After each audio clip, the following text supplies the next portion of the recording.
প্ৰথমে মন কৰক এই দৃশ্যলৈ এয়া এটা কোটিটকীয়া ক্ৰিয়া প্ৰকল্পৰ দৃশ্য হাবি বনেৰে ভৰি পৰা এইটো মঙলদৈ ক্ৰিয়া প্ৰকল্পৰ দৃশ্য চৰম এৰাবাৰীত পৰিণত হৈছে মঙলদৈ ক্ৰিয়া প্ৰকল্প লোকনিৰ্মাণ বিভাগৰ উদ্যোগত অসম চৰকাৰৰ বিকাশ যাত্ৰাৰ অংশ হিচাপে স্বাক্ষৰ প্ৰকল্পৰ অধীনত প্ৰায় 10 কোটি টকাৰে নিৰ্মাণ কৰা হৈছিল মঙলদৈ এইটো ক্ৰিয়া প্ৰকল্প কিন্তু আজিলৈ এই ক্ৰিয়া প্ৰকল্পত অনুষ্ঠিত নহল এখনো খেল ইতিমধ্যে ক্ৰিয়া প্ৰকল্পটোত থকা বহু মূল্যৱান আচবাবো হৰলুকি হোৱাৰ অভিযোগ উঠিছে কোটিটকীয়া এই ক্ৰিয়া প্ৰকল্পটো থকাৰ পাছতো মঙলদৈত বহু প্ৰতিযোগিতা বা খেল বৰ্তমানেও বহু মহাবিদ্যালয় বিদ্যালয়ৰ খেলপথাৰতে অনুষ্ঠিত হয় ক্ৰিয়া প্ৰকল্পটোৰ এই অৱস্থাত এতিয়া সচেতন মহলে প্ৰতিক্ৰিয়া প্ৰকাশ কৰিছে আসলে যোৱা 5 মাৰ্চত এই ষ্টেডিয়ামখন উদ্বোধন কৰে আনুষ্ঠানিকভাৱে আৰু এই ষ্টেডিয়ামখন 10 কোটি টকাৰে অসম চৰকাৰৰ লোক নিৰ্মাণ বিভাগে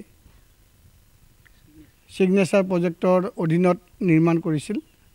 আৰু এই ঠাইখিনি হৈছে মঙলদৈ টেঙাবাৰী 7 নম্বৰ ৱাৰ্ড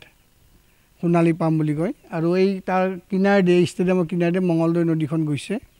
আচলতে এই জায়গাখিনি বেদখল হৈ আছিল বেদখল মুক্ত কৰি প্ৰশাসনে এই ষ্টেডিয়ামখন বনাইছে মই স্বাগতম জনাইছিলোঁ কিন্তু কথাটো হ'ল কি যোৱা 5 মাৰ্চত ষ্টেডিয়ামখন উদ্বোধন কৰাৰ পিছত ইয়াত আৰু কোনোদিন তলা নখৰিল আচ্ছা বোৰ্ড অফ স্পৰ্টছৰ অধীনত এইখন ষ্টেডিয়াম আৰু ইয়াতে কোনো নৈশ চকীদাৰ ব্যৱস্থা নাই আৰু আপোনালোকে দেখিছে ফিল্ডখনৰ নিশ্চয় দেখিছে যে কিমান ডাঙৰ ঘাঁহ হৈছে উদ্বোধনী দিনাখনেই এখন মাত্ৰ ফুটবল মেচ হৈছিলে প্ৰদৰ্শনীমূলক তাৰপিছত আৰু ইয়াতে কোনো ধৰণৰ খেলা ধূলা একো ইয়াতে কচৰত হোৱা নাই যাৰ কাৰণে এৰাবাৰীত পৰিণত হৈছে আৰু এই মাত্ৰ গম পালোঁ যোৱা নিশা ইয়াৰ পৰা এই 10 কোটি টকীয়া ষ্টেডিয়ামৰ পৰা ফেন বেটাৰী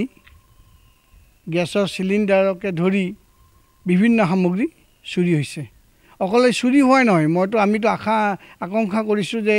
ইয়াৰে যিখিনি ইমান ধুনীয়া ষ্টেডিয়ামখনৰ যিখিনি আচবাব পত্ৰ লাহে লাহে নোহোৱা হ'ব চৰকাৰে কিহৰ কাৰণে ইয়াতে নৈশ চকীদাৰ ব্যৱস্থা কৰা নাজানো কাৰণ চৰকাৰৰ বহুত নেতা পালি নেতা বা বিষয়াই অকৰ্তৃত্বশীলভাৱে তেওঁলোকে আচলতে পাব নলগীয়াও জানো বিভিন্ন ধৰণৰ হোমগাৰ্ডে হওক বা তেনেধৰণৰ তেওঁলোকৰ ঘৰত ঘৈণীয়েকৰ কাম কৰা কৰি হওক বা কিবা কৰা কৰি মানুহ ৰাখিব পাৰে কিন্তু এই ষ্টেডিয়ামখনত কাৰণে কিয় এতিয়ালৈ নৈশ চকীদাৰ ব্যৱস্থা কৰা নাই আমিতো তাৰ কাৰণে নাজানো আমি আহ্বান জনাইছোঁ দৰং জিলা ক্ৰীড়া সাংবাদিক সন্থাৰ তৰফৰ পৰা যাতে ইয়াতে নৈশ চকীদাৰ ব্যৱস্থা কৰক দিনৰ চকীদাৰ ব্যৱস্থা কৰক যাতে ইয়াৰ সম্পত্তিখিনি ঠিকে থাকে থাকক আৰু সদায় গেটখন খোলা থাকক যাতে ইয়াতে এই খেলা ধূলাৰ কচৰত হয় আনকি আচৰিত হ'লেও সত্য যে এইবাৰ দৰং জিলা ক্ৰীড়া বিষয়া কাৰ্যালয়ে এইখন ষ্টেডিয়ামত খেল অনুষ্ঠিত কৰা নাই তেওঁলোকে বিদ্যাপীঠত খেল অনুষ্ঠিত কৰিছে আন্তঃবিদ্যালয় ফুটবল প্ৰতিযোগিতা আমি ভাবোঁ চৰকাৰৰ যিখিনি খেল ধেমালি ইয়াতে যদি অনুষ্ঠিত হৈ থাকে তেতিয়াহ'লে খেলপথাৰখন ভালে থাকিব আৰু নিৰ্মাণতো ইয়াত যথেষ্ট ত্ৰুটি আছে যে চাওক এই ফুটবল খেলপথাৰখনৰ যিটো আহল বহল হ'ব লাগিছিল হোৱা নাই কিন্তু আমাৰ ফেঞ্চিং দি দিছে ফেঞ্চিং দিয়াৰ কাৰণে খেলুৱৈসকলে দৌৰি আহি ফেঞ্চিঙৰ যে খুন্দা নাখাব আহত নহ'ব তাৰ কোনো ই নাই কাৰণে একেবাৰে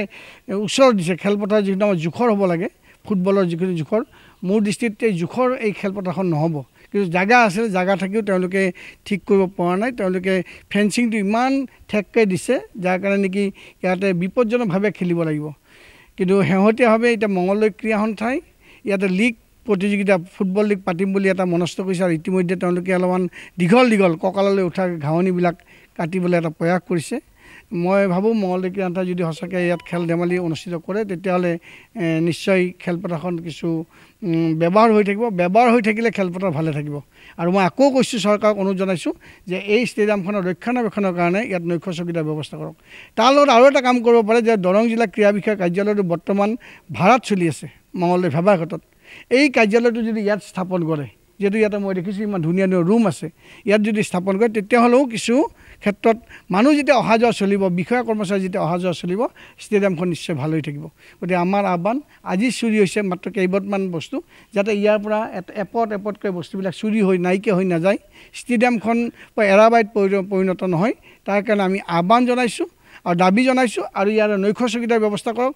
দিনৰ চকীদাৰৰ ব্যৱস্থা কৰক আৰু বিষয়া কৰ্মচাৰী অকল 10 কোটি টকা খৰচ কৰিলোঁ, ষ্টেডিয়াম এটা বনালোঁ, তাতে ক্ষান্ত নাথাকি ইয়াক ব্যৱহাৰ কৰাৰ কাৰণে পদক্ষেপ গ্ৰহণ কৰক, তাকে আমি দাবী জনাইছোঁ। যেতিয়া ষ্টেডিয়ামখন বনাইছিলে প্ৰথমতে বহুতে আপত্তি দৰ্শাইছিলে যে মঙলদৈ ক্ৰীড়া সন্থাৰ যিটো ষ্টেডিয়াম অৰ্ধনিৰ্মিত হৈ আছে, এই 10 কোটি টকাটো তাতেই বিনিয়োগ কৰি ষ্টেডিয়ামখন পূৰ্ণ পৰ্যায়ৰ কৰাৰ কাৰণে এটা প্ৰয়াস কৰিছিলে। কিন্তু তেতিয়াৰ বিধায়ক মাননীয় গুৰুজ্যোতি দাসে এটা দীৰ্ঘম্যাদী চিন্তা কৰিলে যে মাটিখিনি যিহেতু বেদখল হৈ আছে, এটা সময়ত এই বেদখলখিনি উচ্ছেদ কৰাটো টান হ'ব, গতিকে ষ্টেডিয়ামখনকে ইয়াত বনোৱা যাওক আৰু ইয়াতে পাতাৰ পিছততো সংৰক্ষণ পাতিলেতো নহ'ব। 10 কোটি টকা পাতিলে, ঠিকাদাৰ লাভাংশ ল'লে আৰু কোনোবাই কিবা কিবি লৈ গ'ল, সেইটো হ'লেতো নহ'ব। কিন্তু ষ্টেডিয়ামখনৰ যিটো উদ্দেশ্যক লৈ পতা হৈছিলে, নিৰ্মাণ কৰা হৈছিলে, সেই উদ্দেশ্যটো যাতে ফলৱতী হয় তাৰ প্ৰতিহে এতিয়া নজৰ দিব লাগিব। আৰু ইয়াতে সদায়ে খেলৰ কচৰত কৰাৰ কাৰণে এটা পদক্ষেপ চৰকাৰৰ পৰা বা মঙলদৈ ক্ৰীড়া সন্থাৰ পৰাও পদক্ষেপ ল'লে মই ভাবোঁ খেলপথাৰখন ভাল হৈ থাকিব।